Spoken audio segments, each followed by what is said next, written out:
So did you see the new channel I put in the Bear Cave? Yeah, the movie thing. Yep. I figured since I'm watching movies all the time, I figured I'd put a space to just kind of like talk about the movies I've seen.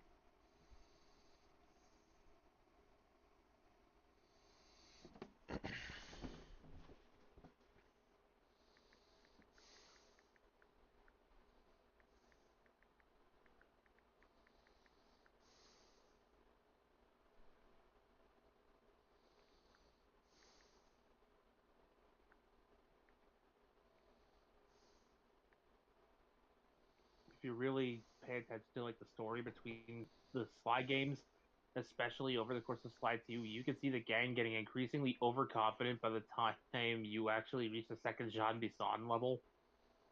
Really? They're basically setting themselves up for a fall by making their job harder than it needs to be.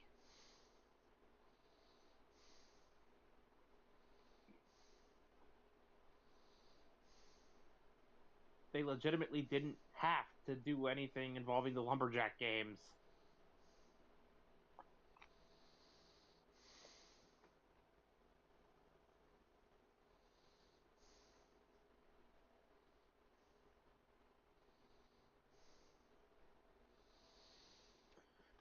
Could have just stole the talons while Bisson was sleeping instead. Oh, they had to be extra, so.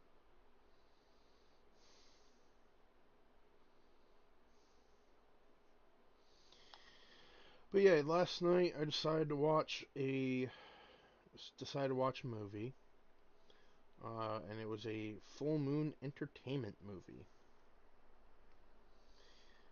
You're gonna become pretty familiar with that name over the course of the stream.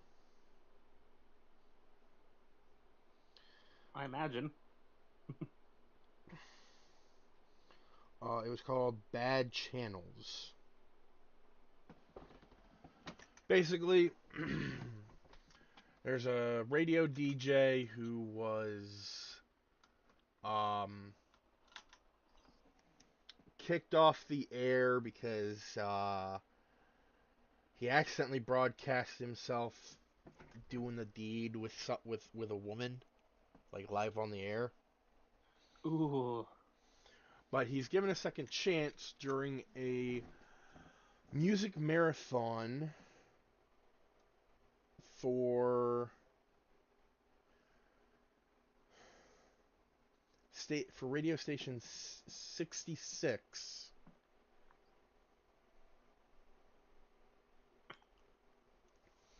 And the station originally was a polka channel or polka station. Played nothing but polka. But with a little rebranding and hiring on the DJ from before, they decided to move on to rock and roll. But as a promotion for the whole thing, they made it so that the DJ was chained to the wall and couldn't reach the records to change the music.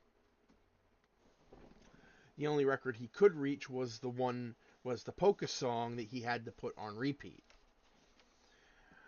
And listeners would call in and guess three numbers that would open the lock.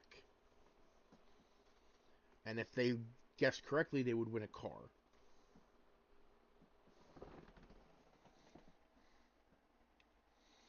Well, But whoever's behind this already sounds sadistic. well, the whole thing was a scam from the start because turns out they had promised the car to a news anchor. What the friggin' jigsaw going to radio or something? But after all that happens, aliens show up and take over the station. Aliens? Yep. One looks like it was taken from early Star Trek. Like it's got a suit and a helmet that looked like it was just made from a big wad of gum.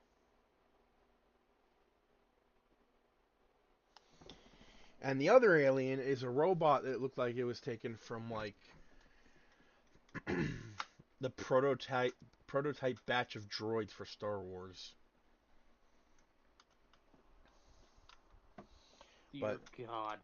they take over the station with this weird fungus-based technology. Um, and the DJ and the engineer, the one that handles all the equipment, they're trapped inside, and the DJ is trying to get help, but everyone listening in just thinks it's another stunt, another promotional thing. While the aliens are they're setting things up, they've got these four little capsule tube things, and they're using the station to kidnap and shrink women.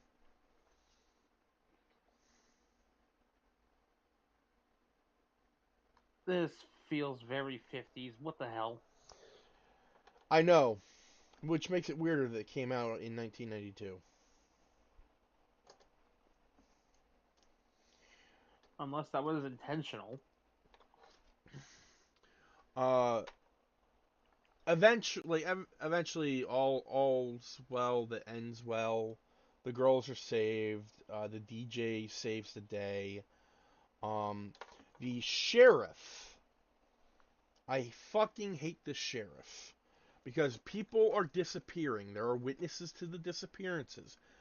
They're like the radio station is talking about some weird shit that is coinciding with strange fungus that uh, the doctors at the hospital found on a patient, and women disappearing. And the entire time he's like, no, the guy on the radio is just a fucking clown. These are all separate incidences. And then he comes to the conclusion that it's not separate incidences, well, except for the fungus, and that somehow the DJ has kidnapped these women.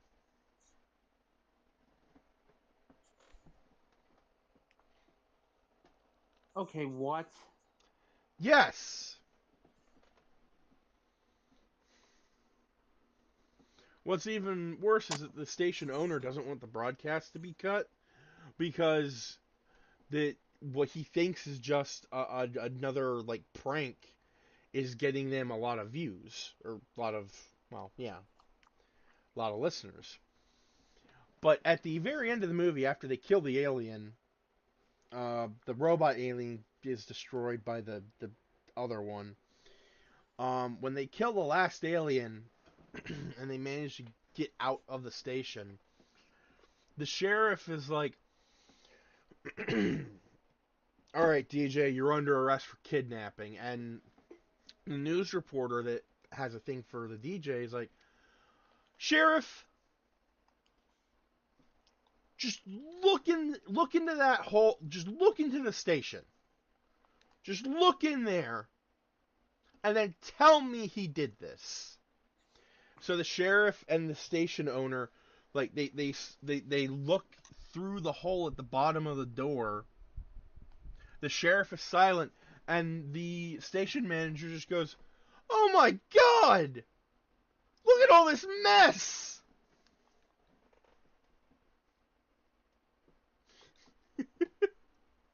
Forget the fact there's a dead fucking alien in there.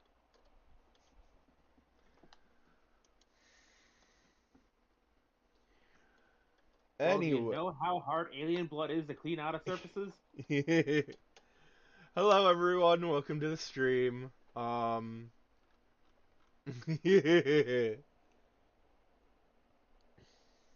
Now, here's a thought that's truly goddamn scary. Imagine in a future alien film, xenomorphs and whatnot, Mhm.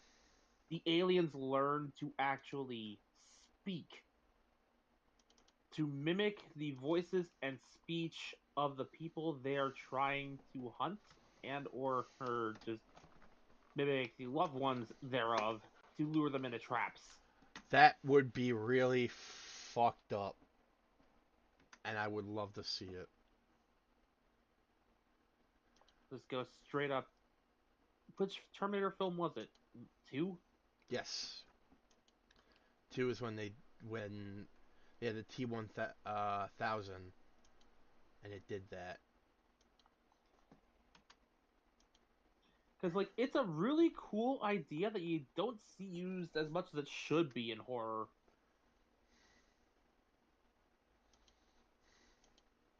Can you even trust your loved ones if you're not speaking directly to them face to face? It could be an imposter. Mm-hmm.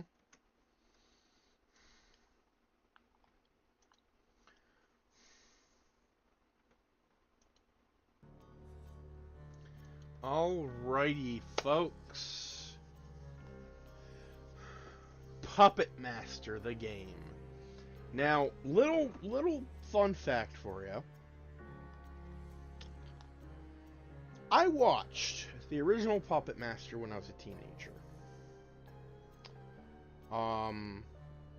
It came out in the 80s, and I just happened to see... But I didn't watch it when it came out.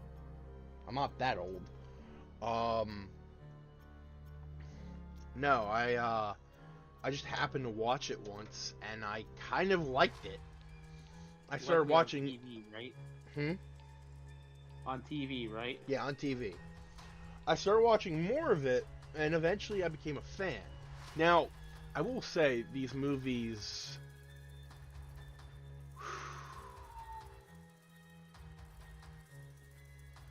These are Full Moon feature movies.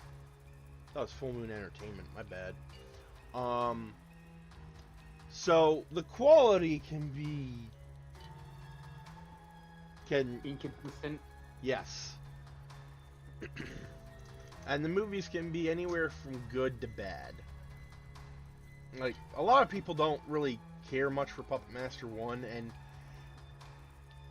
for the series as a whole, I can understand why, because it really like, outside of establishing like a couple of important facts, the first movie has nothing to do with the rest of the series.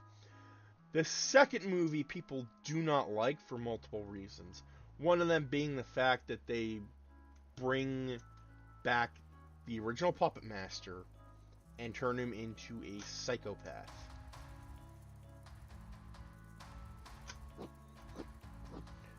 By far, like, out of the, like 80s and 90s movies, Puppet Master 3, Toulon's Revenge, is the best one, because it's a prequel about how Andre Toulon, the Puppet Master, would go on to become the Puppet Master. Like, he already has the ability to create living puppets, but he doesn't, like, he just uses them to entertain children. Until his wife Elsa is murdered by the Gestacho?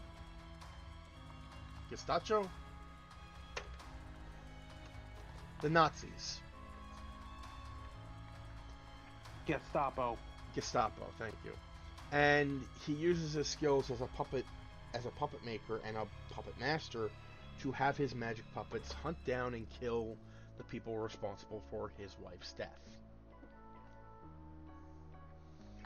Now, 4 and 5 are technically one movie, and I haven't actually sat down to watch them. I haven't seen 6, and like after that, there's a lot of Puppet Master movies that I'm not entirely sure on. But there is a comic book by Action Labs that actually does a very good job of tying pretty much everything, well, almost everything together. Like, they explain the reason why Andre Toulon was a villain in the second movie was because when his puppets revived him, his brain was rotted.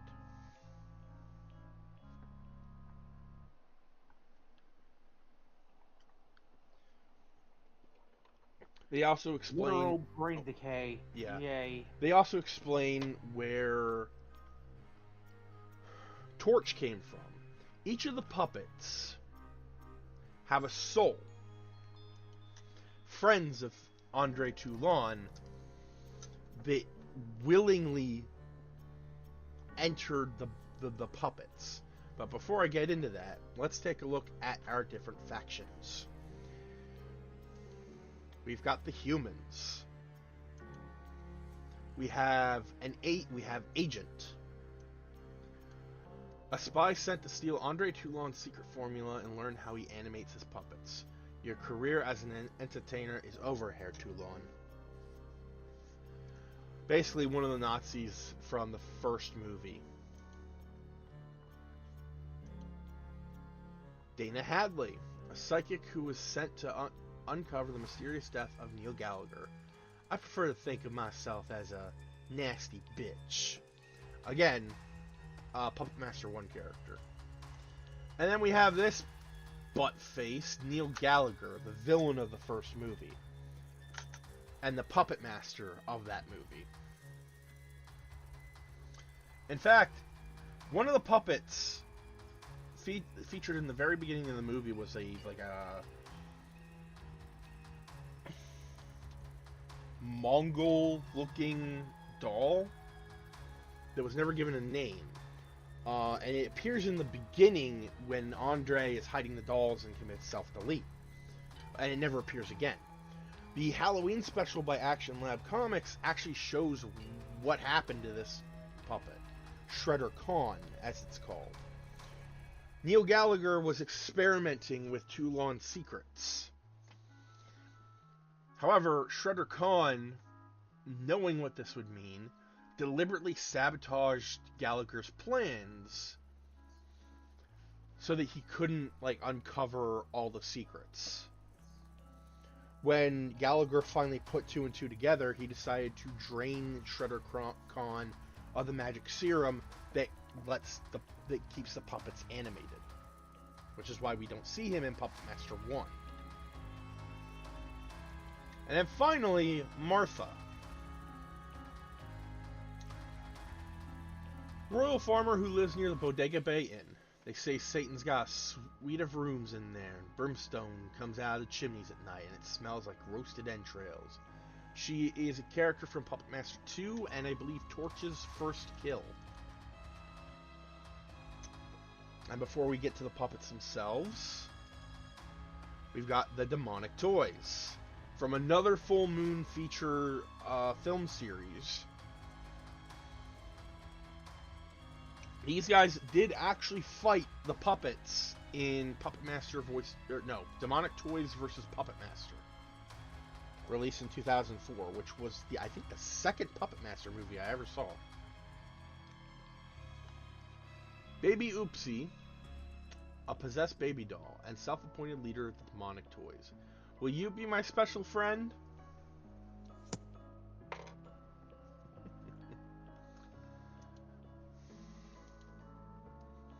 Grizzly Teddy.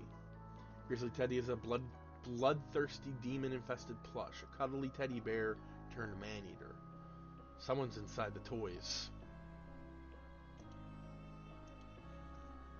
Mr. Static.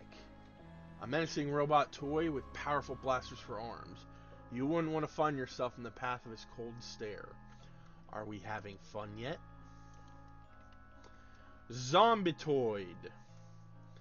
A demonic soldier action figure loyal to the master and the Demonic Toys. Your bullets are shit. It takes magic to fight magic. Jack Attack. A demonic jack-in-the-box with a flesh-eating grin. Beware the twisted jingle or face a nightmarish demise. Jesus Christ, they tore him apart! And finally, Monster Teddy, which has a little crown next to him, showing him as the faction leader. Monster Teddy, the ultimate demonic toy, instills terror with door-shattering sounds at every creak and crack. Has the power to destroy doors. Next we have the totems.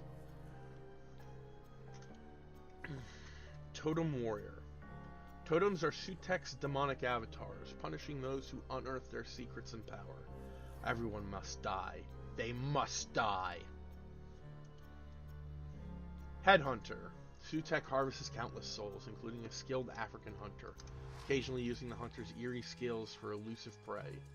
You will not escape my wrath. Mephisto! One of Toulon's puppets falls under the influence of one of Sutekh's watchers, granting him the power of pyrokinesis to carry out their sinister commands. Do it for the children. Totem Ravager. Savage manifestation of a totem, devoid of any fear of death, existing solely to unleash destruction. Breathe, my child, and live to kill, my child. And then the leader of the totems, Totem Sutekh. A totem bearing the power of Sutekh, the evil ancient deity. Reigns over chaos, disaster, and darkness, possessing the ancient secret magic of eternal life. Those in the upworld must not discover our secrets. And then, of course, finally we have the puppets. Blade. Blade uses stealth and cunning to get the drop on its prey. You will be afraid. This particular puppet contains the soul of Dr. Hess, a former Nazi scientist that later abandoned the regime when he realized that Toulon's experiments were much more interesting than what the Nazis had him doing. Unfortunately, he ended up killed while trying to protect Toulon, and Toulon put his willing soul into Blade.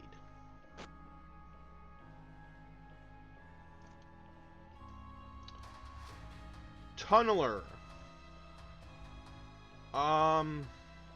I don't know much about Tunneler, like, in terms of his soul. I believe his name was Hans. That's pretty much all I know about him. Jester. Jester always seems to be a fan favorite next to Blade. I don't remember the name of his soul, but his soul, I believe, was a librarian who would often tell jokes. The Nazis didn't care for his jokes. Pinhead contains the soul of a trucker who would smuggle Jewish people out of Germany. Eventually the Nazis found him and, well, yeah. Leech Woman. This particular doll is unique in that it contains the soul of Elsa Toulon, Andre's long-lost wife. After seeing her murdered at the hands of the Nazis, he managed to find her body and get enough of her essence to bring her soul into this doll. Torch. Torch was made in Puppet Master 2. And, well, look at him. He looks like a Nazi. He's got flamethrower for a hand.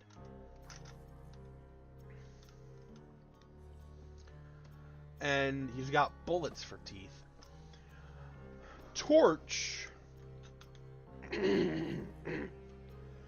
Not often when the bad guys are self-aware that they are the bad guys. Yeah. Torch, it's never stated what soul he had until the Action Lab comics. Torch contains the soul of Eric Toulon, the son of Andre and Elsa.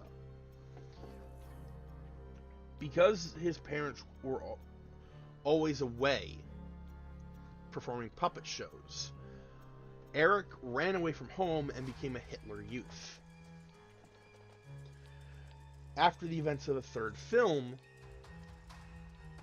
or at least before the airport scene at the end of the third film, Eric found his father and threatened to burn him alive, only for Blade to kill his son. Andre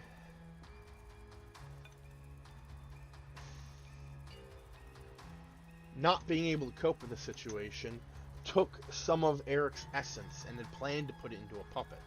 However, when he was brought back in two, and his brain was rotted, he ended up creating Torch and putting Eric's soul in it.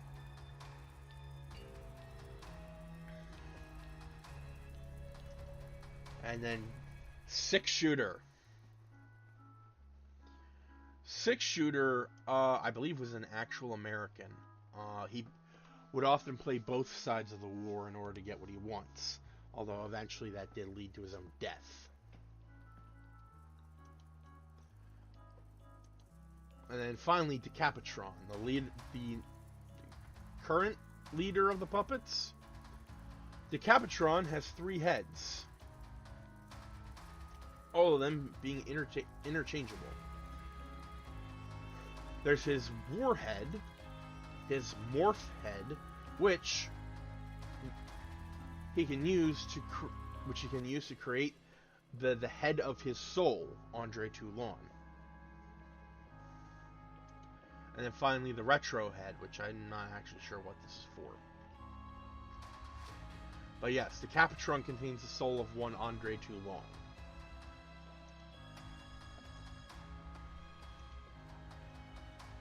And I'm going to play an offline match first.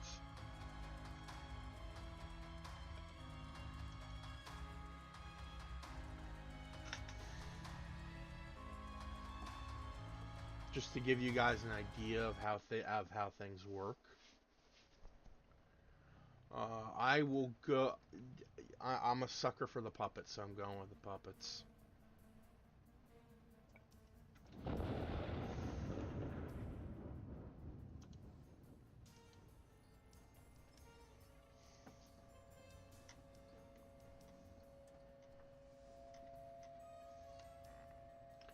Now first, I gotta make sure I pick the right puppet.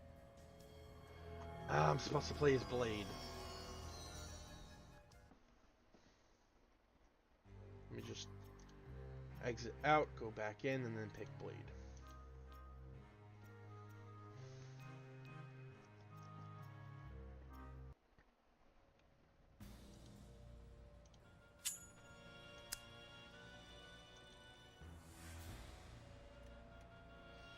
So, in this game, at least in offline, you have to destroy 1 totem pyramid, break 5 Raven statues, kill 1 agent, complete the level as Blade, and then return to the puppet trunk.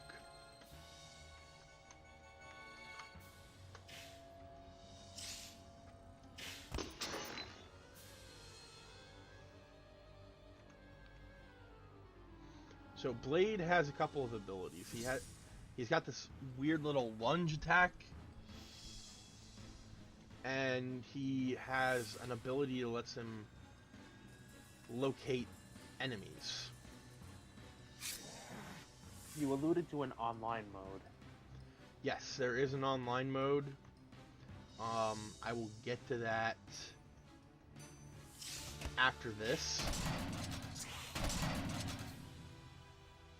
And by the way, this game is free on Steam for anyone interested.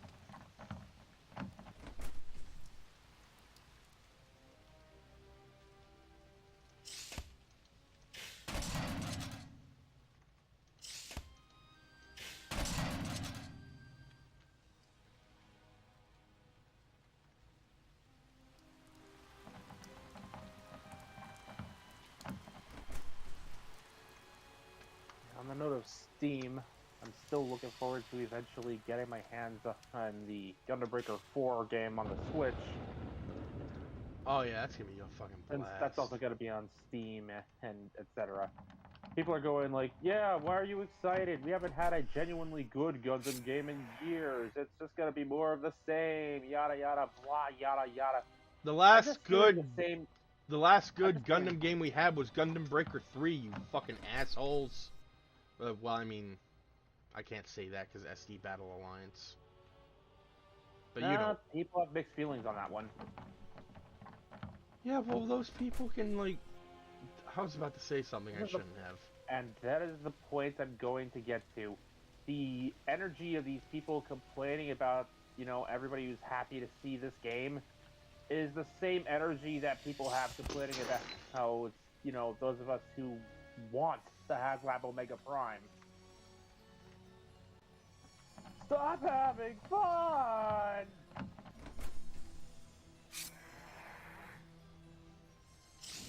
You know, that agent's starting to make me nervous. I'm gonna go track him down.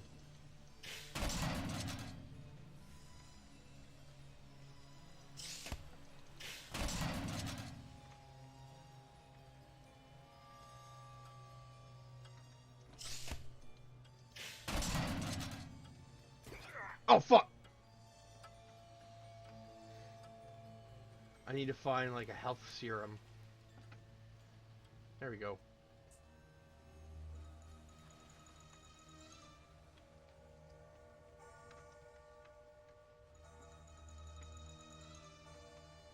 I don't see him. Oh, he's over there.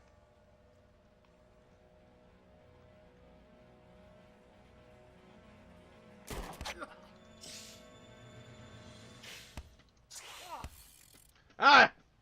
He kicked me! We've been joined! Hello?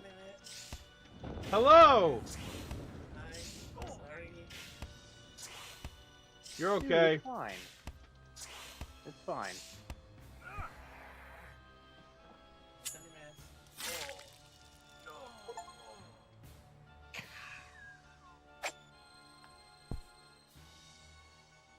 Alright, now that the agent is neutralized, and I've earned a journal page. So, Taro, I don't know if you'll be interested, but a new Gundam Breaker game was announced. It's already up for pre-order. I saw that I saw that earlier. And there's already people complaining about those of us who want the game, which basically has the same energy as the Stop Having Fun crowd booing the mere concept of HasLab Omega Prime. Yeah. Sorry,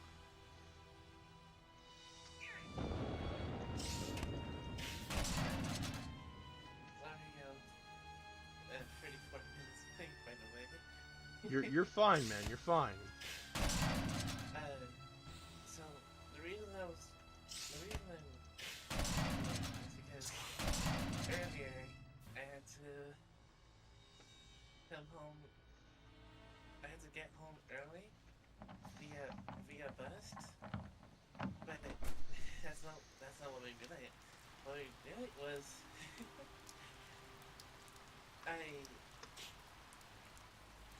I was walking up to the bus. Like, I was a good distance away from it still, but I was walking up and I saw the doors close, and it was taking off. So just imagine me, without being a commander from Kabuto, walking up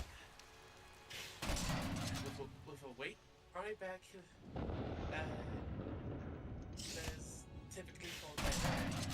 I zoomed as fast as I could over to the bus. And I kid you not, when I finally got home, my legs were so heavy, I could not move them an inch. Fuck. And that's when I went to bed, and I passed out.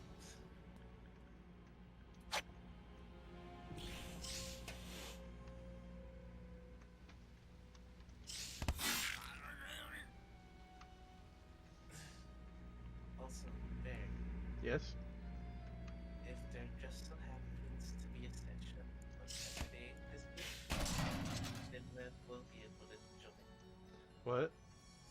What's the happening in Saturday, session on Saturday this week? And when we'll be able to join? I'm not gonna be here Saturday. Oh, Remember, I'm going to see Deva.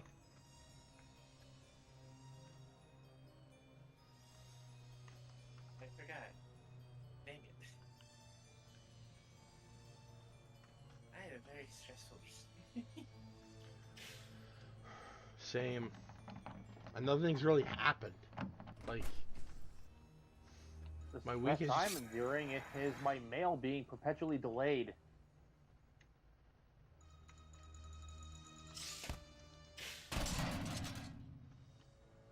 So none of us are having a good week.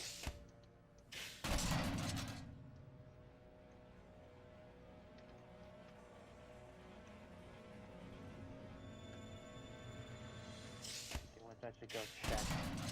Be right back.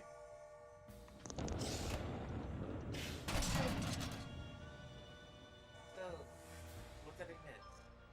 not much. Just gave a brief, well, not brief, but an explanation of Puppet Master and the franchise and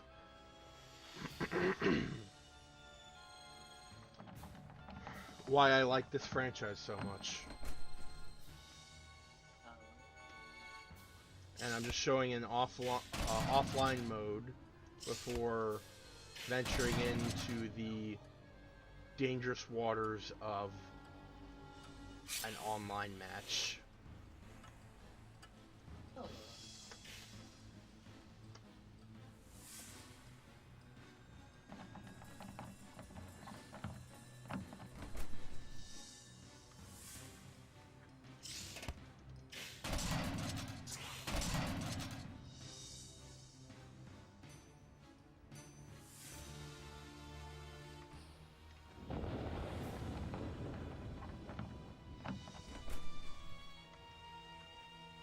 Actually, I had thought of a good joke earlier. You want to hear it? Sure.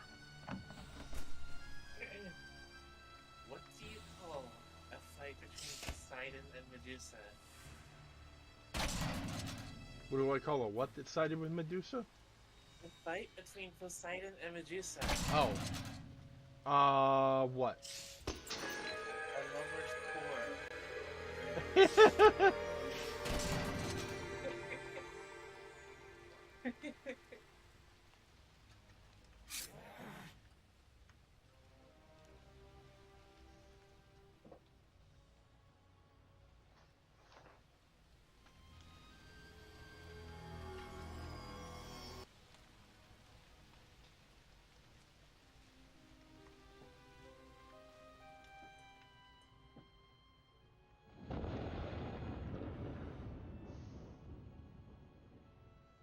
And we're good.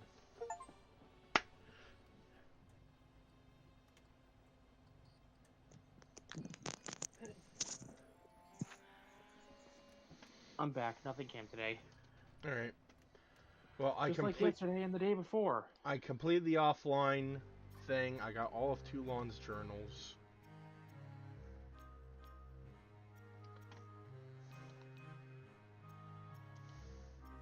And I've got some experience that I can spend on characters and cosmetics.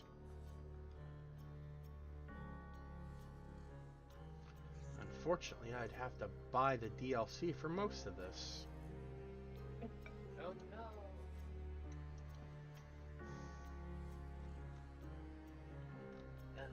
Megamon, you want to hear a joke? Sure. What do you call a fight between Poseidon and Medusa? I don't know. What do you call a fight between Poseidon and Medusa? The lover's quarrel. Ha!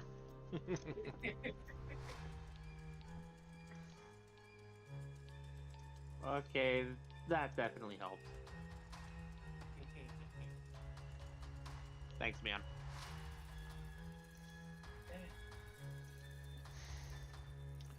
Alright, so we gave Tunneler his Puppet Master 4 look.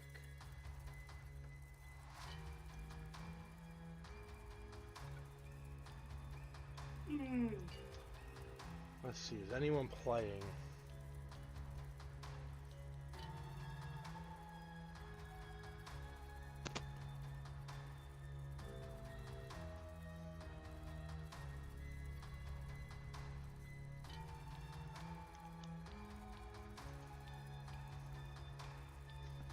Let's join the game, see how things pan out.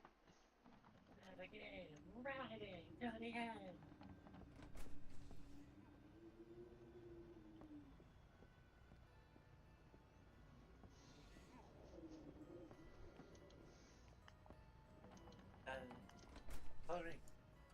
I'm not sure if either of you two saw this, but apparently.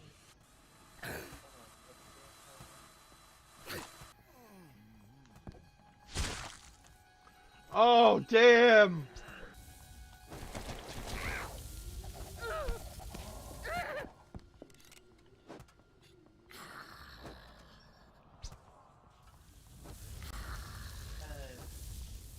There's a game called Earth Revival in crossover with Digimon.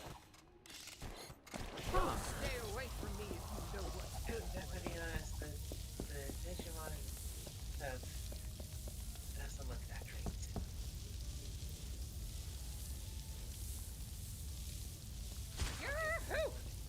Boy, that's gonna stop him.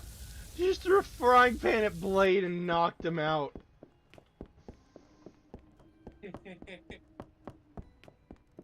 Here's one example of why it doesn't look that all that well. Oh, this ought to be good.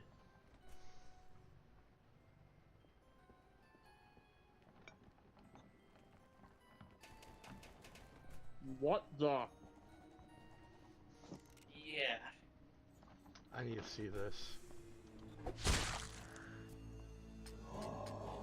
What?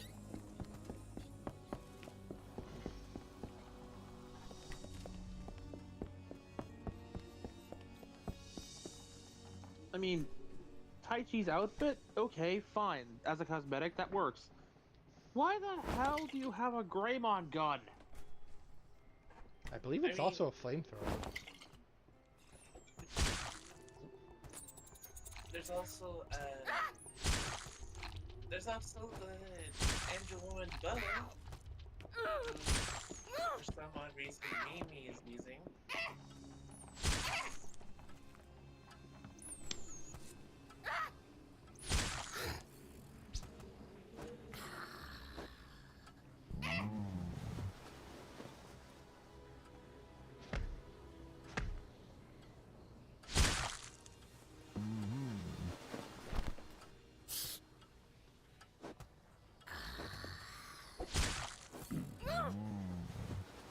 What the fuck? Nah. This is foul right here. What this man's doing to your mayor. I was not doing it to me, I was spectating. Oh, you were spectating? Yeah. I did not know.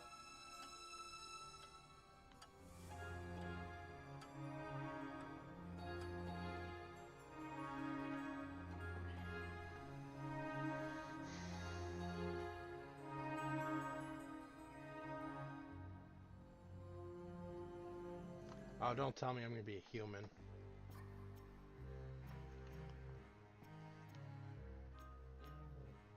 So one thing I do actually like for the new Gundam Breaker thing, I like how you can now customize individual arms. Yeah. I saw that too. For the crazies who want deliberately asymmetrical builds.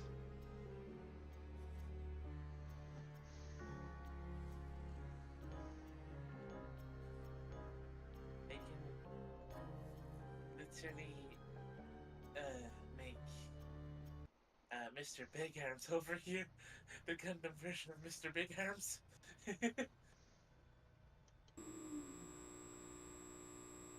Uh-oh.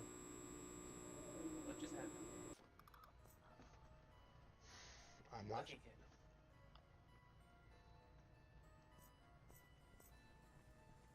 good. Good enough. Why is that? Who? The puppet you ordered. 6-shooter. Was he in the movie? He's in the 3rd movie. Oh, okay. You okay there, Jester? Jester, go home, you're drunk.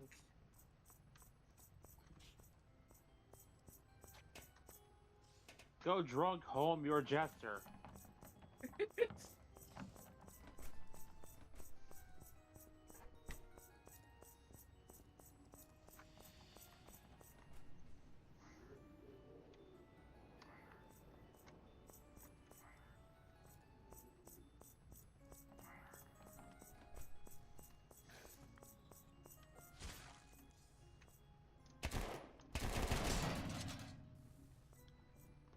Ooh, the He's fucker. not very stealthy. The fuck is this?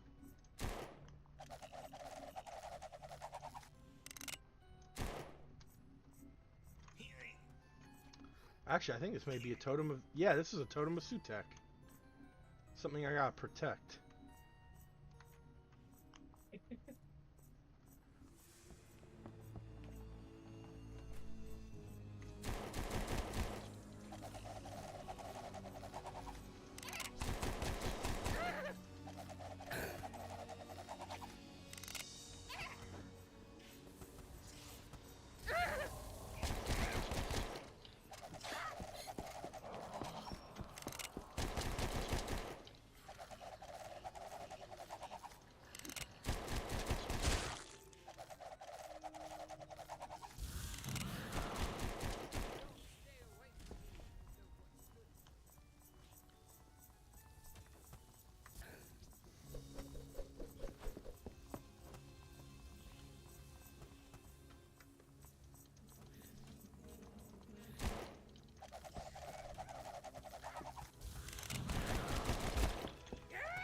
Oh!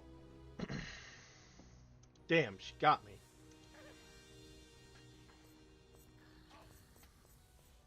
Guess I have to be Tunneler now.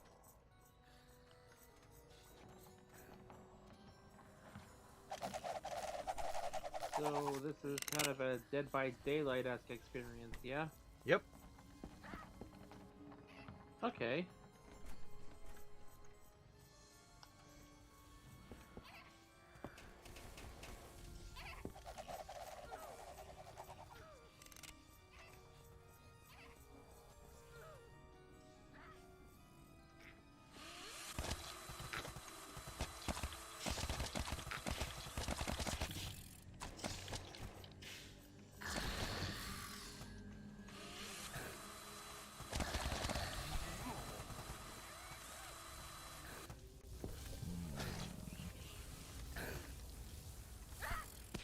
Ah, damn.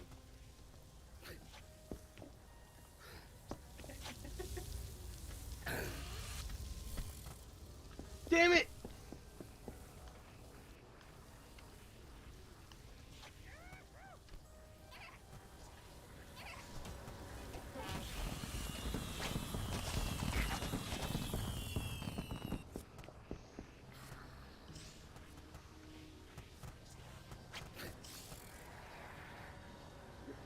Oh, who got it? Oh, it's Blade.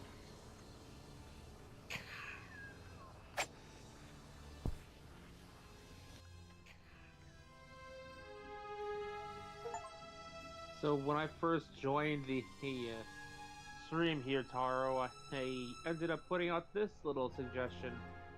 A xenomorph that can mimic human voices to lure prey into traps. Oh god.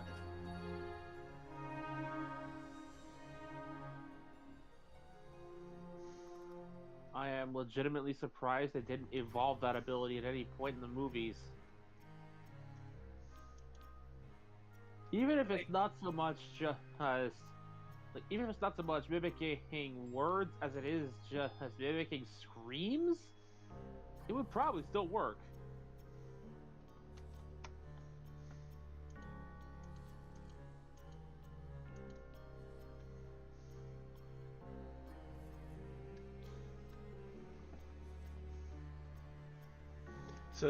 So the only reason there was one human was because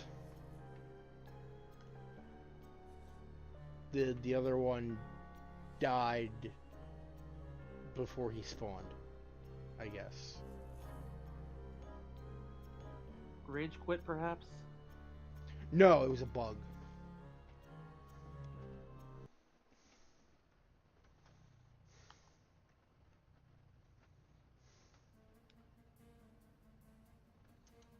Going with 6-shooter again.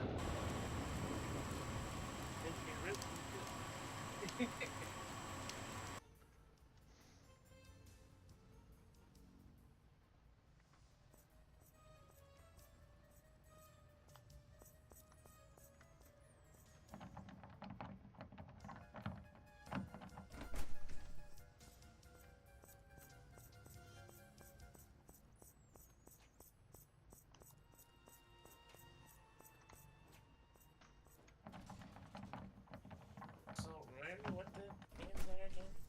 For some of these puppets? Say what? Remind me what the names are again for some of these puppets? Alright, well, I'm 6-shooter. Mhm. That big guy that just went through the vent is Pinhead.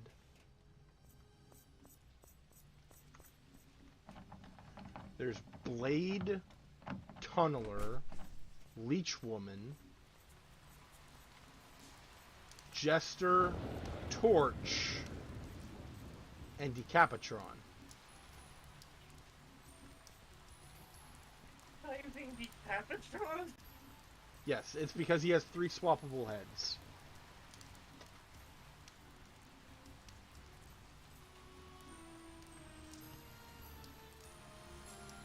I see.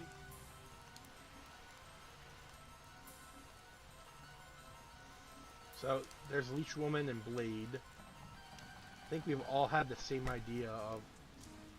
Fuck, Blade. I think we've all had the same idea of just camping out here.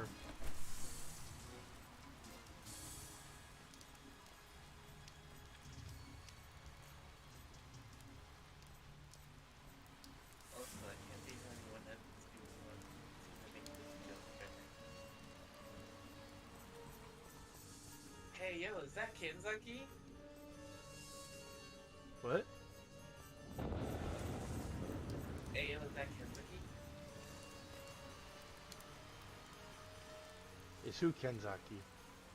Blade? Oh.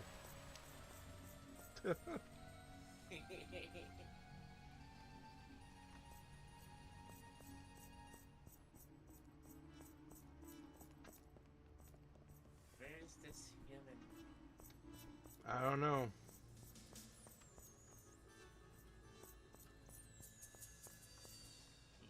I'll play Found him! Okay, never mind. And I died. How the hell did you die that easily? One of them has a pistol. Of course he did.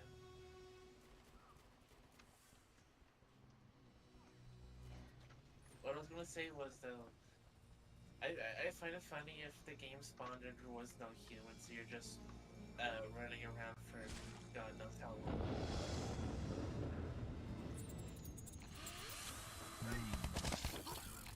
Damn it! You ran up and instantly ragdolled.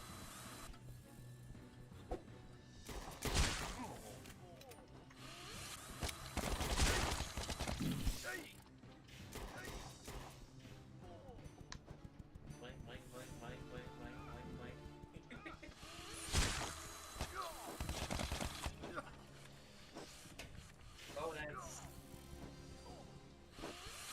not me.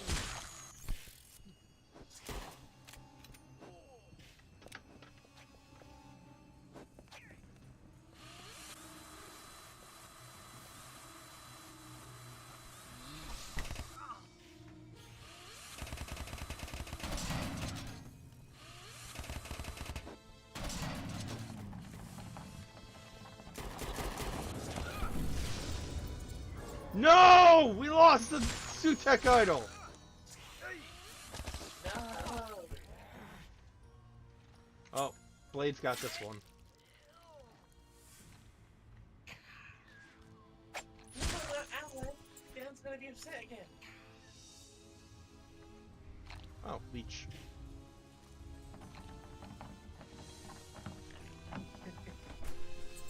No, not Alan. Dan's gonna be upset.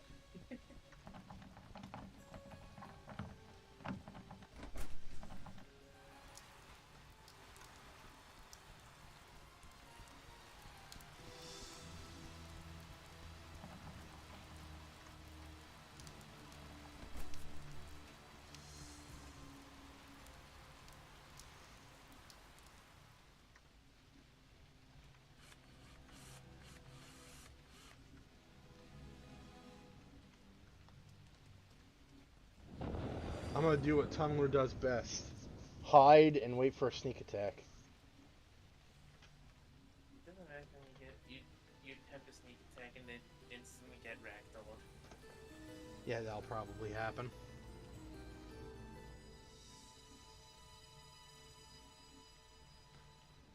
Well, it looks. I think Blade found someone.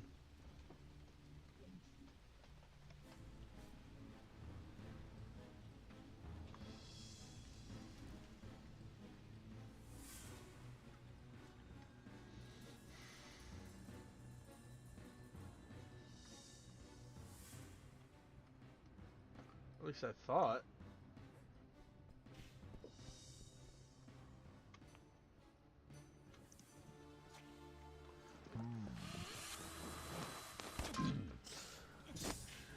The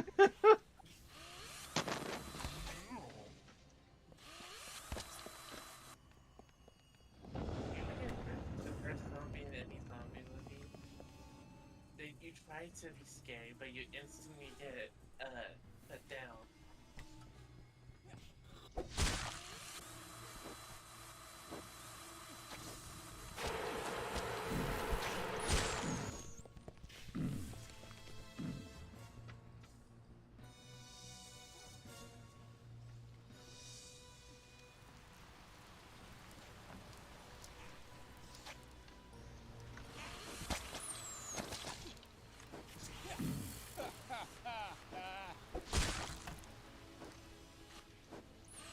This game is an awful lot on time to kill.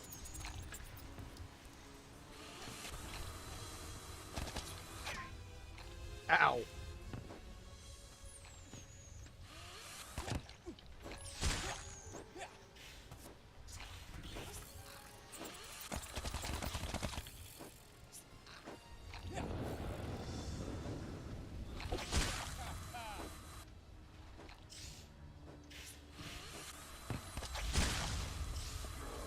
No!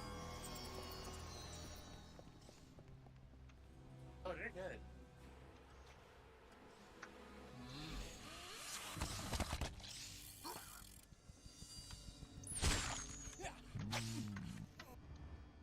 Oh, he killed me. Alright, back to 6-shooter. Wait, can I not play a 6-shooter? I can't.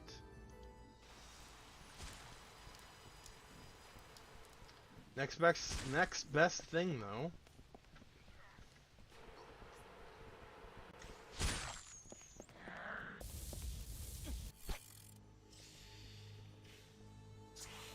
It instantly ragdoll.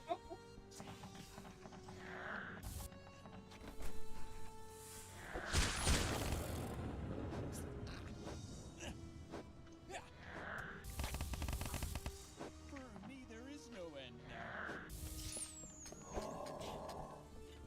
Come back here, you asshole. I'd rather burn this whole hotel down than let you live.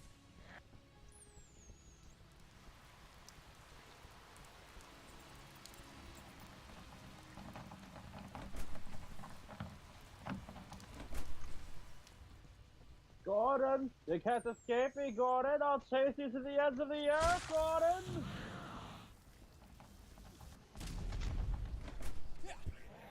Yeah!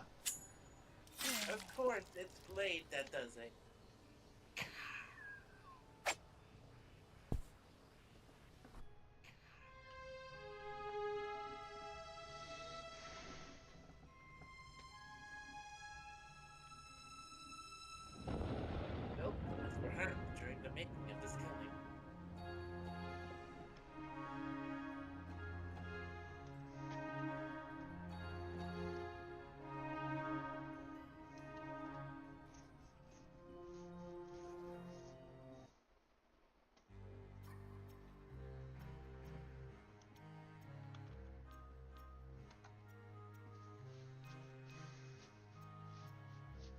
what?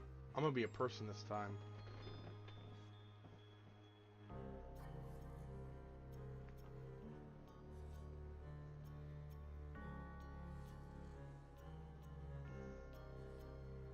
I don't like being human.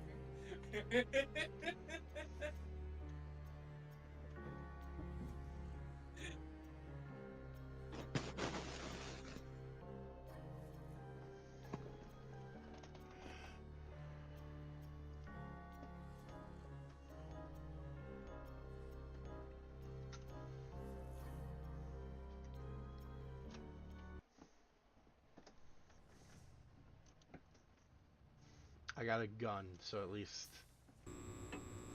You gotta there's use that. You gotta use your special.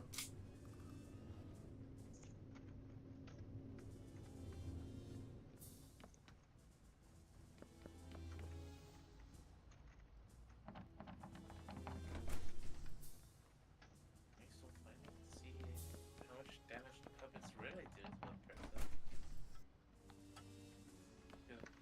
I was quite curious how I was taking so long when man was literally being torched alive.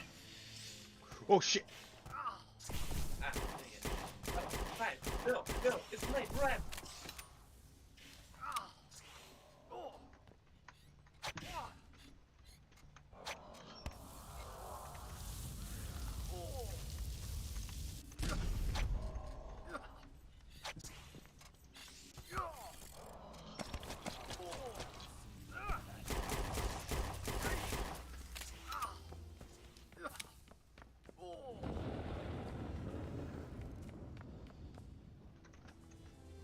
What?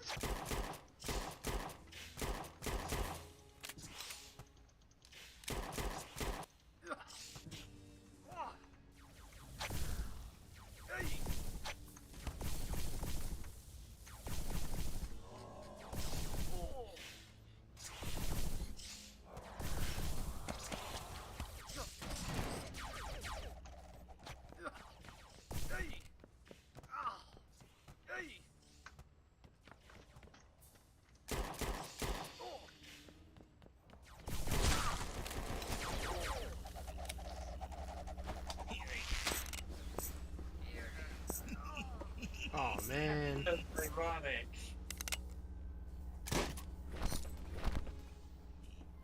That's just ironic now. I was the only human. And you were killed by your mate.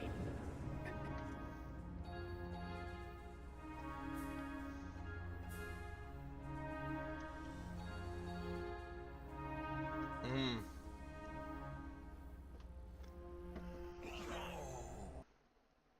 Ew.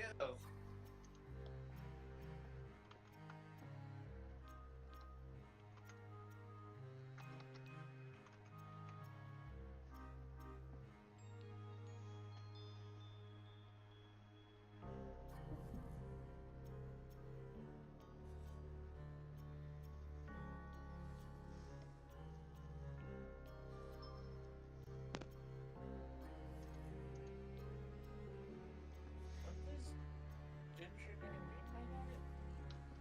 We should do the Puppet Master now? I don't know. I thought that's what you were doing.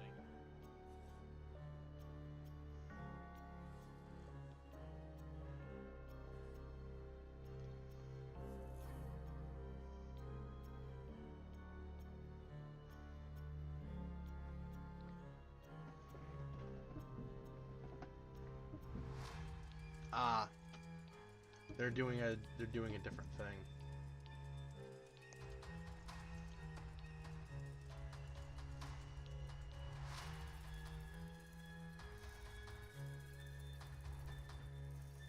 Hmm.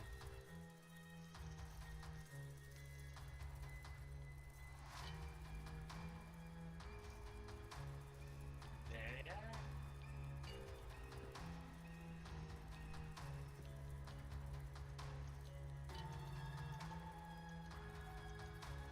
Oh, the demonic toys are in on this. At least I think that's the demonic toys.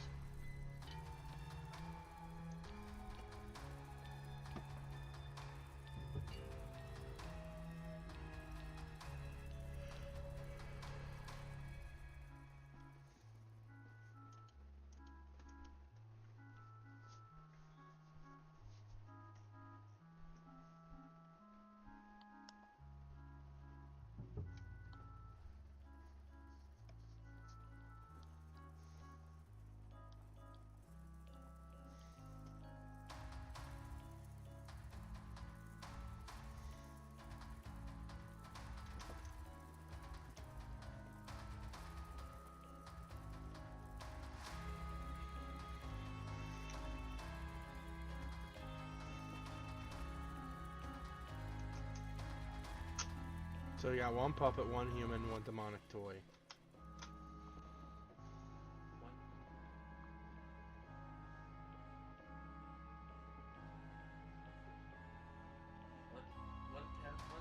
One tasty meal.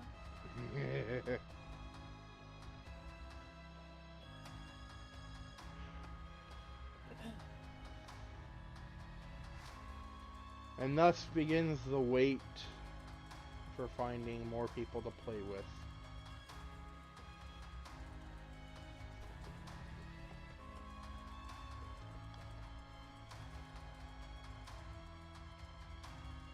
So, here's a fun fact.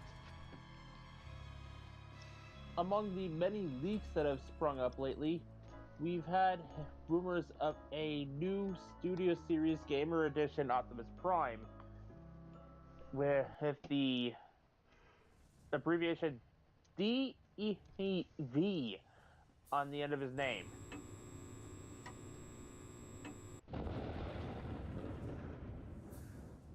The running theory is that this is a deluxe class Transformers Devastation Optimus Prime.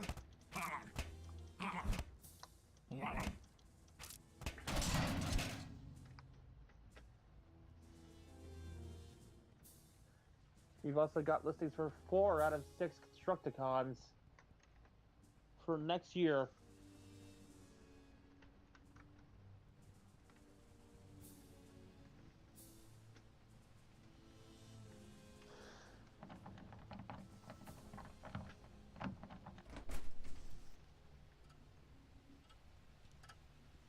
I'm sorry, if I saw a demonic bear puppet,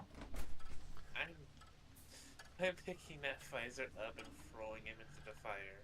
Here's the thing, this isn't a puppet, it's a toy. Well, either way, puppet or toy. I'm setting it on fire.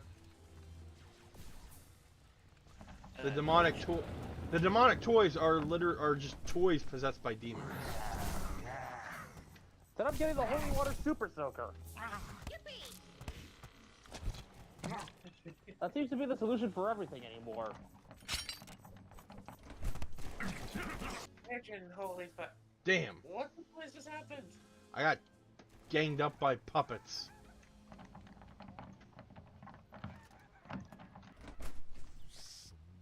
Also, that thing's name literally some toy. Yep. Oh! Jester's fucking...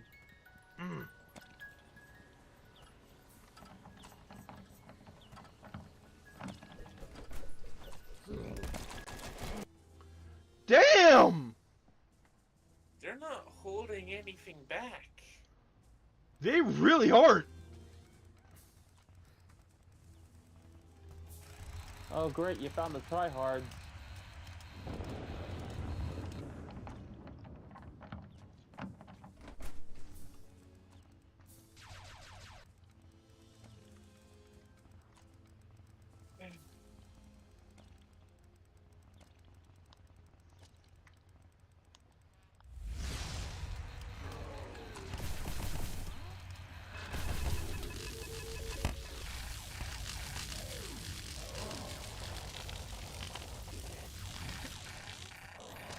Oh, another thing we actually have confirmation for. A Transformers TMNT crossover party wagon. Nice. Yo.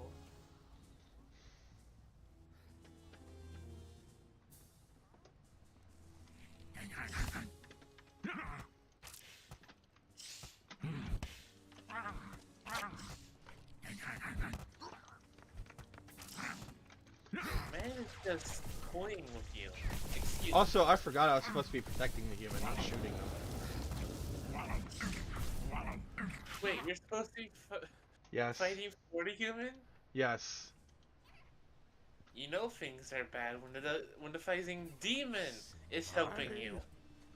Well, it's because the Sutek idols are for a different demon. Still. You know things are bad when in this hotel when a demon is helping you. Yeah, that's how you know you're screwed. Fucking hell. When Alright. the universe decides a lesser of two evils approach and sends the demon to help you. You made Bear mad, now he evolved. I'm on your side, you bitch!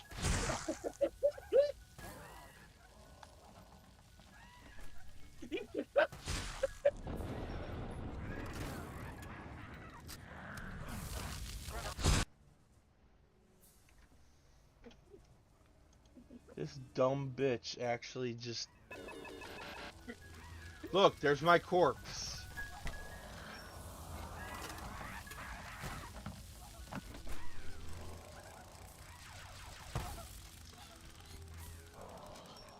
I'm trying to protect you from the puppets!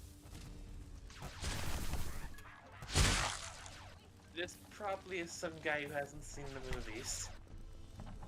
Well, the thing... Fuck!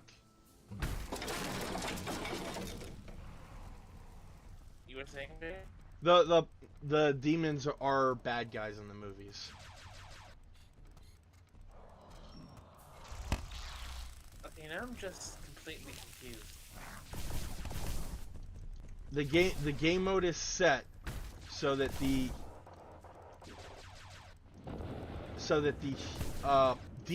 demonic toys are protecting the human as they try to destroy the Sutek idols. Although apparently the human doesn't know that.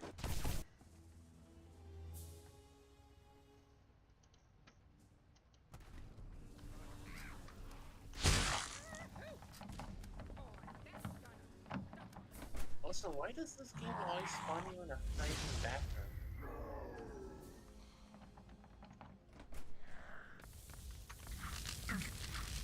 The game's over, the game's over, the game's over!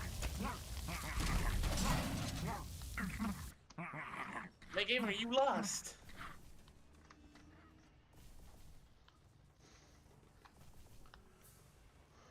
Oh, no. Wait. The puppets are protecting the human. Okay. I misinterpreted that. That actually makes more sense. That explains why she kept shooting me.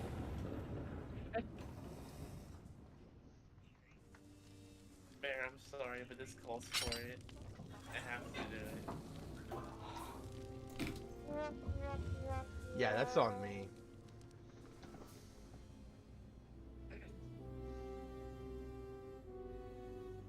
Like,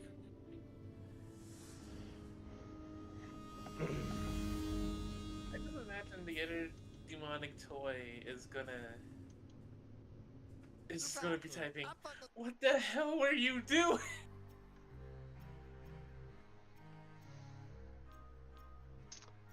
Well, that sucked.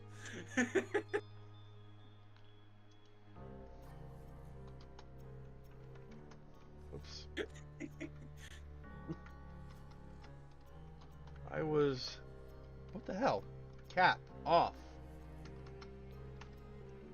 I was corner trapped in the freaking bathroom.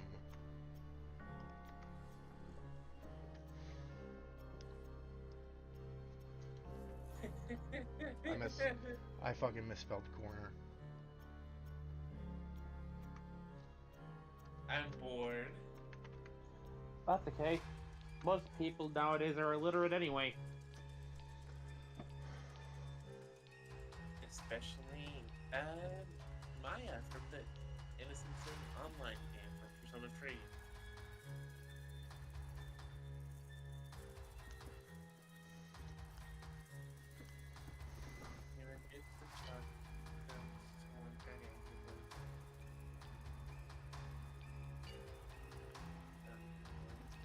I can see why.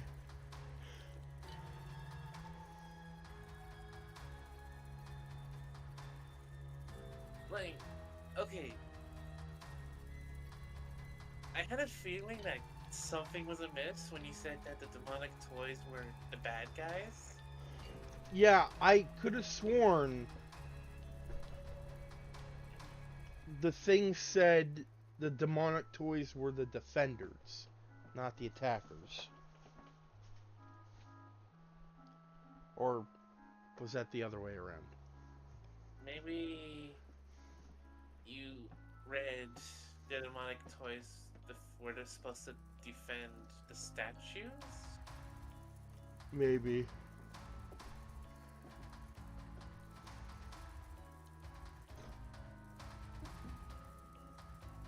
Oh man. Well, there goes one. Yep, there goes the other one. And there I go.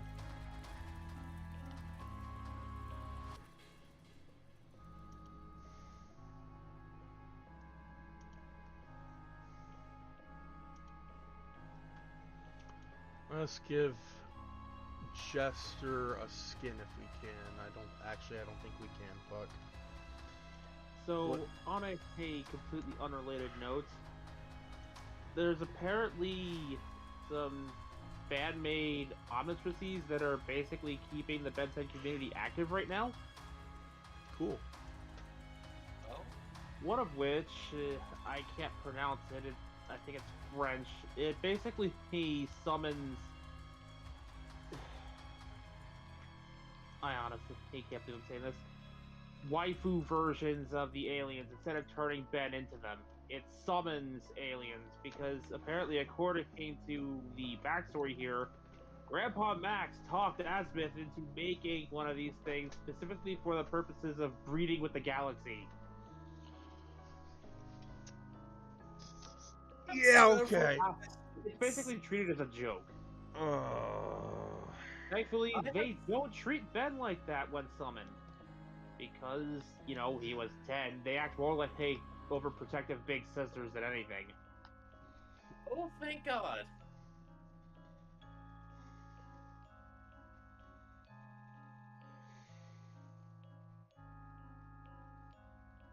And then there's the other one.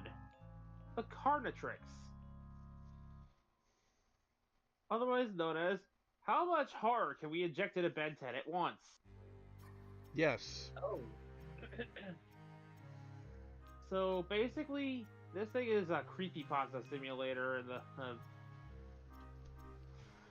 if you've seen some of the monsters and crap from NES Godzilla, you'll get that vibe when you see the alien designs for this.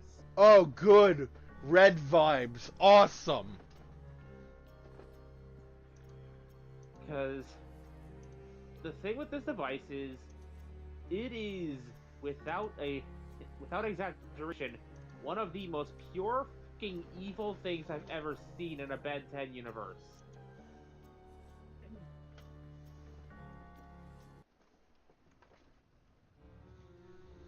First off, the watch has tentacles, claws, and fangs to attach itself to the host permanently. As painfully as possible, I might add. Oh, goody! Some good old-fashioned body horror. That's a great way to start off a fighting Ben 10 story. The aliens are also horribly disfigured, mutated, and basically just body horror. Even more moreover, transformation into these aliens is excruciating. And it's also out of Ben's control, as the watch seems to have its own form of self-awareness and transforms him whenever it detects anything it deems a threat.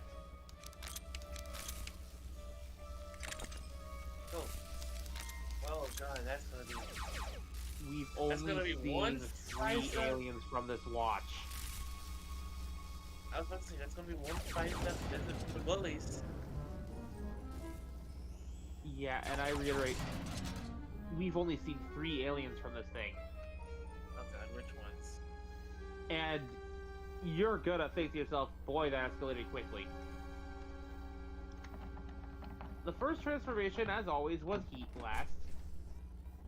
Oh boy, I bet So that imagine didn't go feeling well. yourself slowly combusting and melting. That is effectively what Ben had to endure. How did you not die from the Wasp won't let him.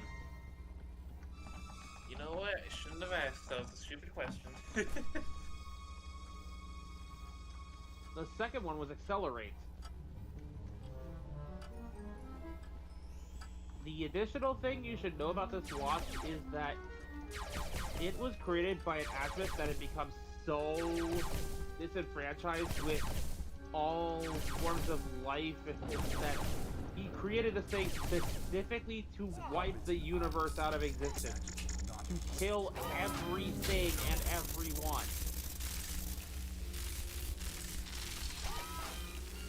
Albedo was a good guy in this timeline because he was supposed to be the plumber assigned to keep Azimuth in check. So we got edgy Azimuth. Yeah. Edgemouth. Edgemouth.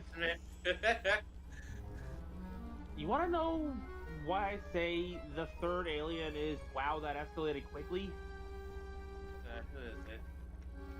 After 2 transformations and ending up killing both Grandpa Max and Gwen, Oh god. the third transformation was Alien X. That Oh. was genetically tampered with before it was put into the Omnitrix so that the other voices are no longer a factor.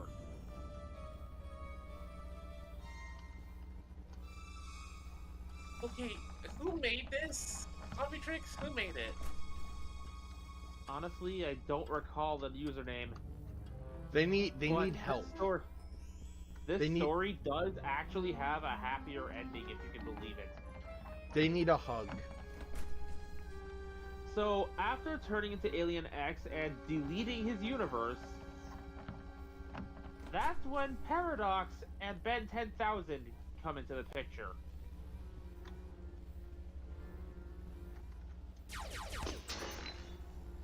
Turns out, the aliens were weaker in the Carnatrix than they are in the standard Omnitrix.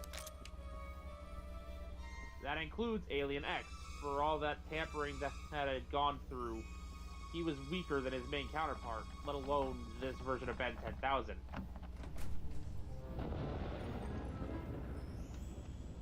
Ben 10K manages to beat him, and forcibly transform this Alien X back into Ben, who has a freaking mental breakdown. I would Collapses in too if I tears were and him. regret- Huh? I would too if I were him. Yeah, I don't blame him for reacting the way he does in the slightest.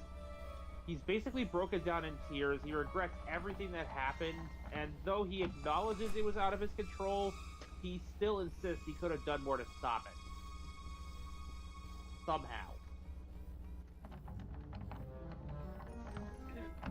Ultimately, he strikes a deal.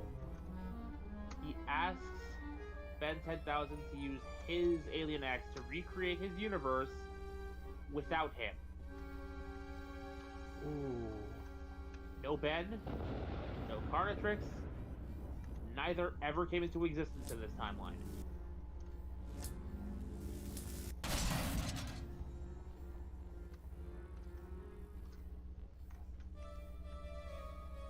And that is how this story ends.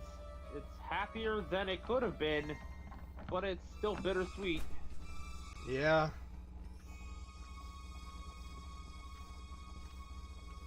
Hey, Still And not that's scared. not even getting to the weirdness that is the fusion of the two watches. What? no. Yeah, the less I say about that, the better. Still not as scary as the one we came up with, though. It's almost there, though. Almost. Did I even ask? It is called the Countertrix. We basically created a piece of Eldritch technology. So there was a Imagine that Carnatrix thing, except instead of killing all life, its only focus is to destroy the Omnitrix. But in doing so, it takes possession of every host it encounters. and basically uses them like disposable bodies. And here's the thing. They don't know that. They think they're in control. At least until the penny drops. At least until they are in a situation that would bring... Where the watch determines that saving them is less efficient than just finding a new host. And then the watch just jumps off their wrist to find a new host. You know about that moment where Venom ditched the host that was currently wearing it to fall to his death? This watch does that on the regular.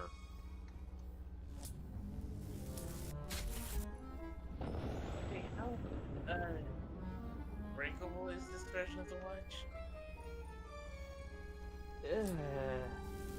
I wish we knew. We haven't really encountered it yet in the story. Also, we should mention that this watch is not the Omnitrix of this universe. Not only is it not the Omnitrix of this universe, it's not the Nemetrix either, or the whatever the heck the alien Predators watch was. Nemetrix.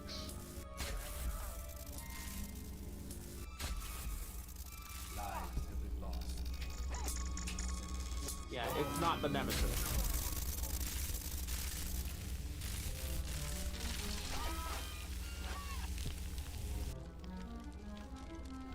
Burn in unholy fire.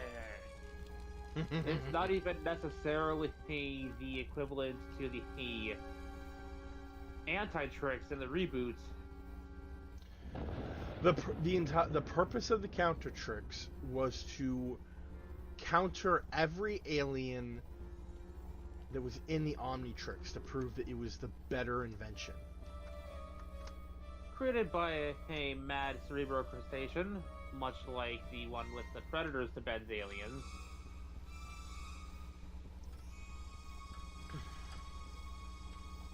So all I gotta do is find this glitch before he makes it and pop a few in his The brain. thing is, Got it. by the time the story starts, it already exists. It's not a glitch. Never It's mind. It's hunting for DNA samples.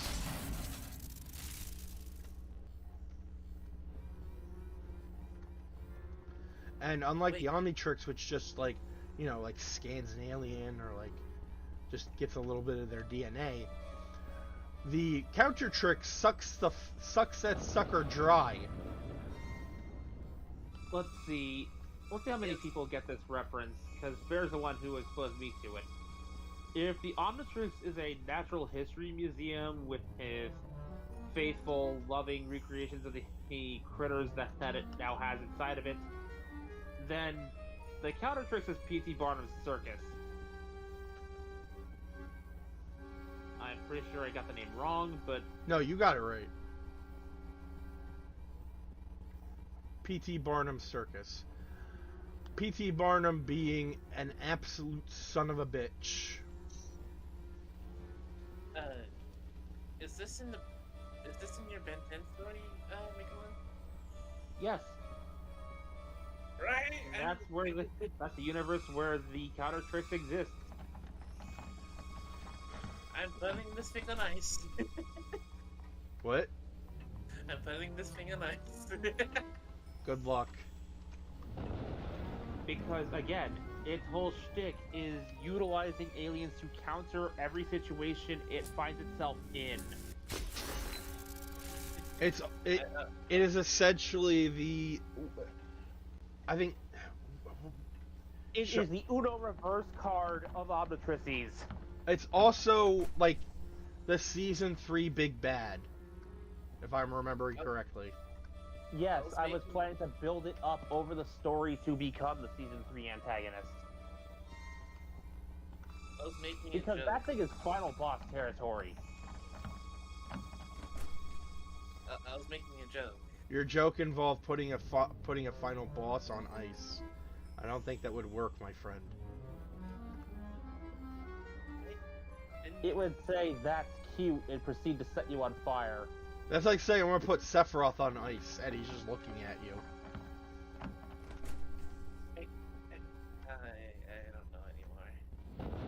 We love you, Taro. Oh, I know.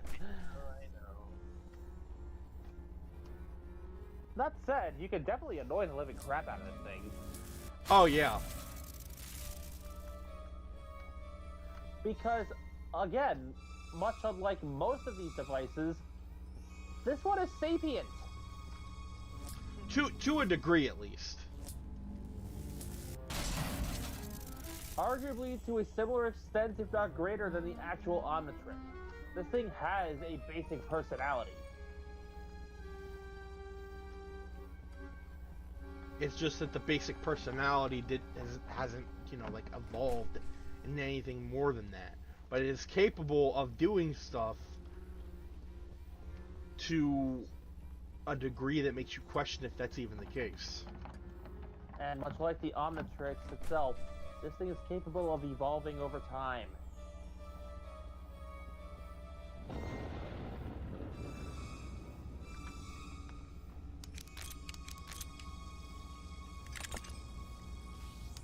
So, question: what's the difference between these three heads? Okay, so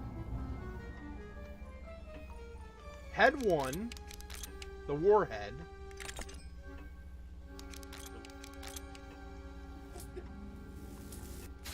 can shoot a beam of light, or electricity rather. Head 2, the morph head, is capable of changing shape, although really only into the shape of the puppet's soul, Andre Toulon. But that's just a cosmetic thing. Here, it can create a ball of electricity. And the retro head allows me to detect enemies and fire lasers at them.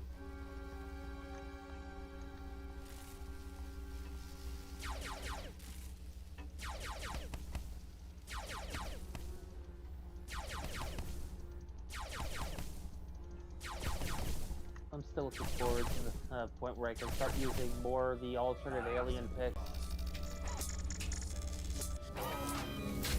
Just wait till we get to the Martian. Oh, the Looney Tunes physics that will follow.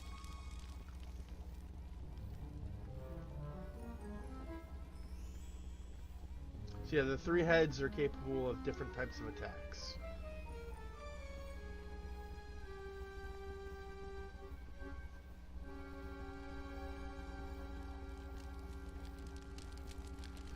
And the retro head is capable of detecting enemies, which is very useful.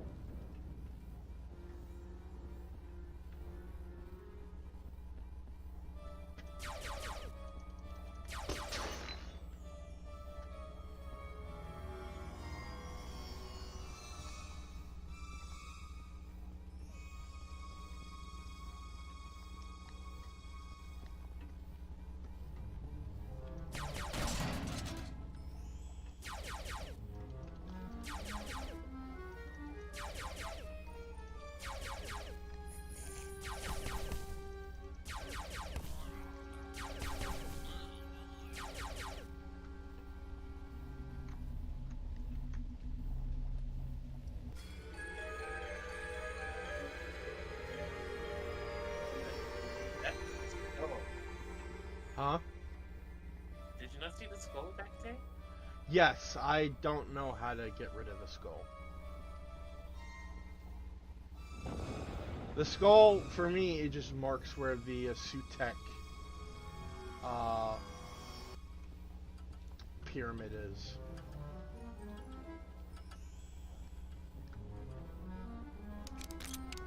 By the power of Grayskull. I have a boomstick!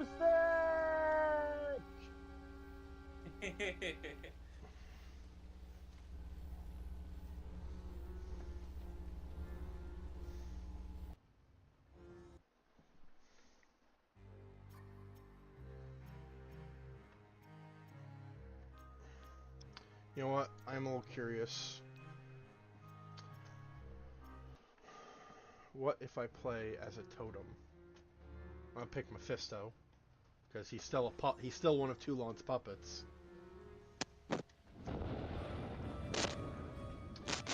Okay, weird.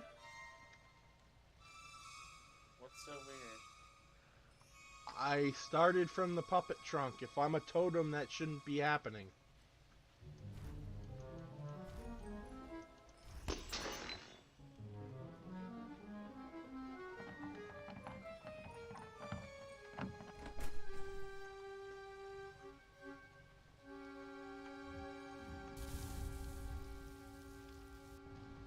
Oh.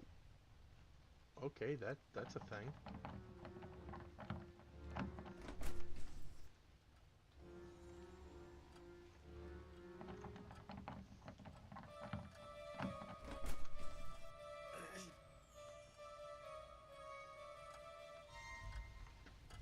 Yo, what? Yo, was I flying? Oh, that's Yo. awesome! It's more like gliding, though, really, if you think about it. Follow I'm- with style. Either way, it looks awesome. And the fact that Mephisto has fire powers, I only just realized that's a reference to Puppet Master 2.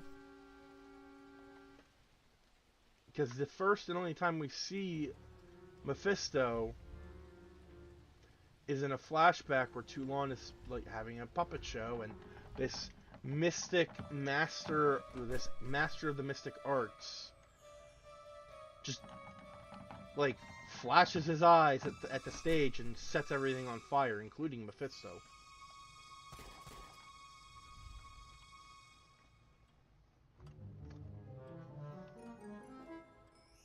I heard gunshots.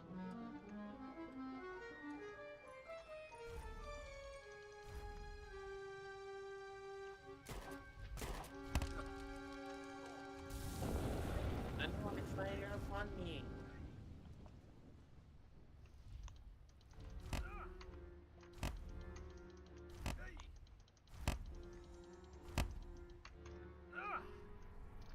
Alright, what you got, Mephisto?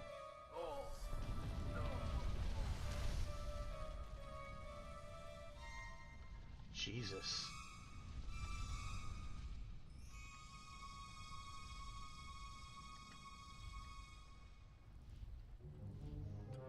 He ain't here, apparently. Yeah.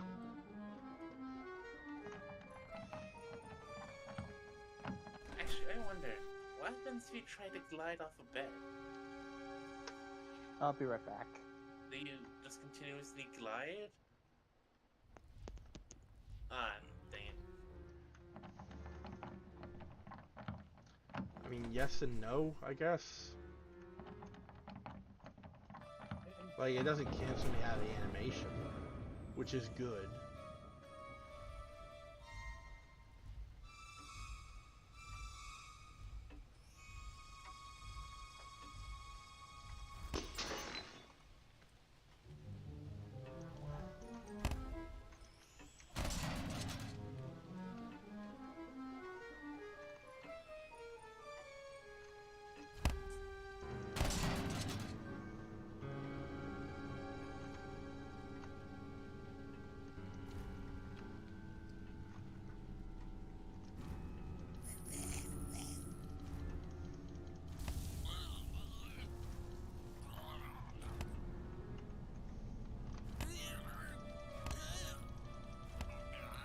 Damn, Mephisto, you weak as shit.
As far as we can tell, the mail truck didn't even show up. Oh God.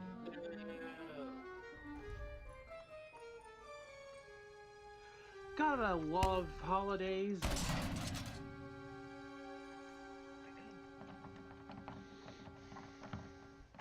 On the one hand, yeah, they give people well-deserved breaks. On the other hand, they screw up a freaking mail service for an entire week.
I'm getting close to. Aha!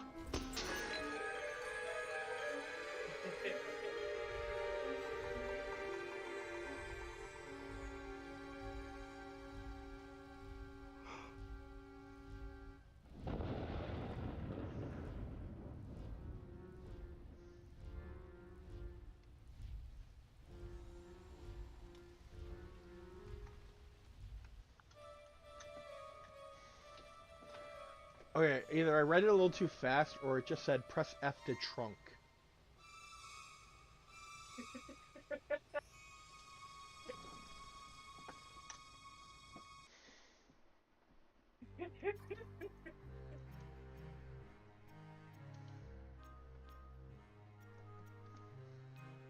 Press F to pay respect.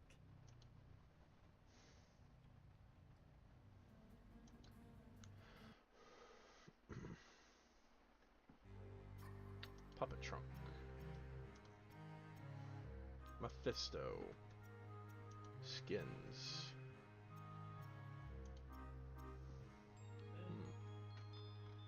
There should be just like a burnt. Well, I guess this one's kind of burnt. Like a burnt Mephisto, considering that that's what happened to it.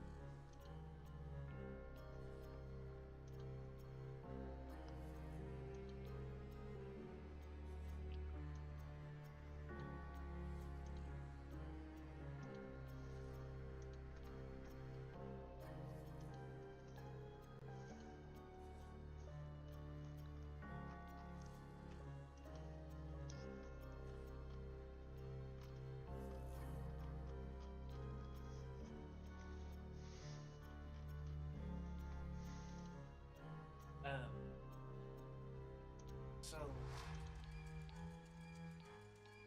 okay, so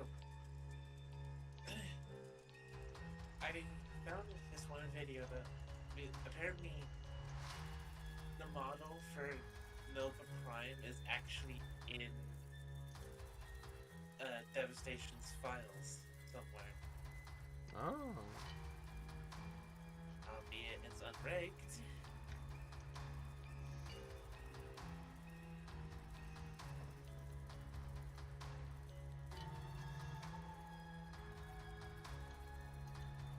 What the fuck is that? This one?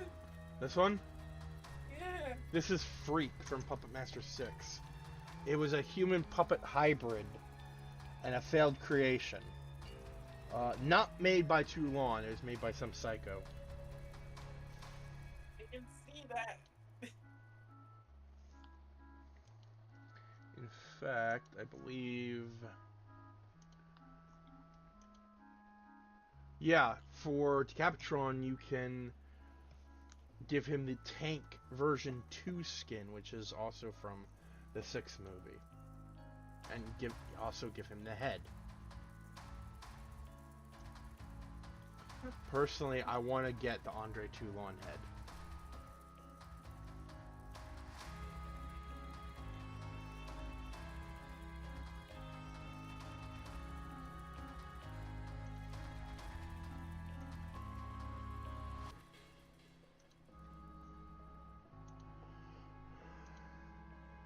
Actually, what has Leech Woman got? She's got... Oh, when she was burned to death in the second movie. Regular Leech Woman, Bloody Leech Woman. Full Moon Toys, which that's all DLC.